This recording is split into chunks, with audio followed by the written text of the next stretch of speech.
President Biden's approval rating has just hit a new all-time low. Just 5 months out from the election, Biden's approval rating has dipped to 37%, according to 538.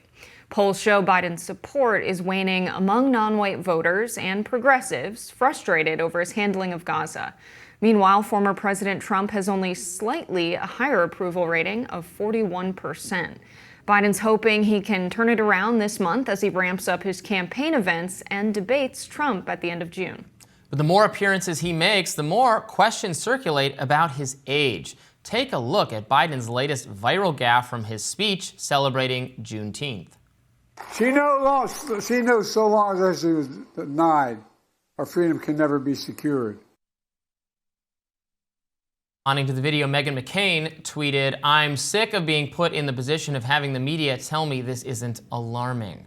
Cameras also caught Biden seemingly freezing during the Juneteenth celebration. Let's watch.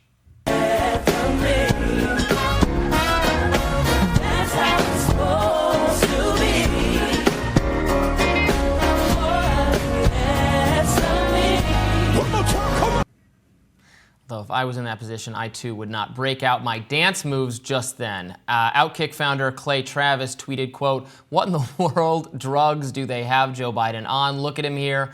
This is scary. Guy is a space cadet, has no idea where he is or what's going on." But some on The View are saying we should also be paying attention to Trump's mental fitness. Let's watch. But I think that if you're going to be critical of Joe Biden, you have to look at the glaring warning signs about Donald Trump. Listening to him now does not sound like him in 2016. Right. And he was not ever particularly eloquent. 2016, it's not like he was William Shakespeare really by nice any means. That was said nicely. But it is there. I'm recognizing and seeing a decline in him. Others who've known him have said it. And I think that that matters because, I mean, from comparing Nancy Pelosi and Nikki Haley to confusing the president of Turkey with the president of Hungary to confusing Obama and Biden left and right. He does this constantly. He's not where he once was. I mean, okay, look, they're both very old. They're both very unpopular. I totally think it's fine to bring up issues with Trump's competence or mental fitness. But come on, it's not in the same ballpark as the things we're seeing from Joe Biden, who is so run down, who trips over his words much more noticeably, whose confusion and disorganization and saying one person we mean is another is far more frequent. When he finishes speaking at the podium, he sometimes doesn't know where to turn or where to go. This isn't just me saying this. This is something that a majority of Democrats say they are worried about. You know, knock Trump all you want. That's fine. I don't have any problem with that. But that doesn't, like, you have to believe your eyes when you see Joe Biden in this state, right? Yeah, absolutely. On the one hand, we have Donald Trump, who in his Vegas speech, "I'm never going to let it go," said that you have the problem of electric vehicles taking over and a boat's going to sink and it has that big battery and now you're underwater with the big battery. What's going to happen? And now there's a shark coming. Okay, so you have Trump saying that, and then you have Biden saying, and so take that was your a great, pick. that was very close. You have one incoherent guy, old guy to choose from, or an angry, confused old guy to choose from, and that's good old-fashioned American politics, Robby. That's what we can pick from. And we all misspeak from time to time. And you as well, talk for like 3 hours straight on TV every day, so I get it. Some days when I'm more tired, the words are harder to find, so I'm never trying to be too critical of anyone for this. But we've seen Biden giving, asked questions by reporters. Anyway, I'm not the president of the United States. He has the most important communications job in the world. He's asked, I remember when he was being asked about whether there was for Gaza, whether there was a hostage negotiations going on, and he totally blanked on what was being discussed. And the reporters had to be like, with Hamas. And it does not send confidence to people that the president of the United States is forgetting in real time or having some kind of mental fog about which are the groups participating in these very sensitive, delicate, weighty public policy negotiations to avert war and release people, including Americans, who are being held prisoner. Is this the guy we want in charge of that? So many Americans are alarmed and are saying no, despite having now personal love for Donald Trump. Obviously, Republicans have personal love for Donald Trump. But there are undecided voters. There are swing voters in this country. There's not a gazillion of them, but they do exist. They're in the swing states. People who voted Obama, then Trump, then Biden, or some going back and forth combination thereof, that are just looking for basic competence. And don't love Trump's antics or some of his potentially criminal behavior, but just think it would be even more reckless to give Joe Biden 4 more years, given how old he seems now. Yeah, I think it's a different thing when you misspeak or when I misspeak, which happens a lot because we're thinking about so many things. It happens with us because I believe we are thinking faster than our mouth can get the words out sometimes because we have so many ideas. With Biden, I think he's thinking too slow to get words out in time for his voice to make them.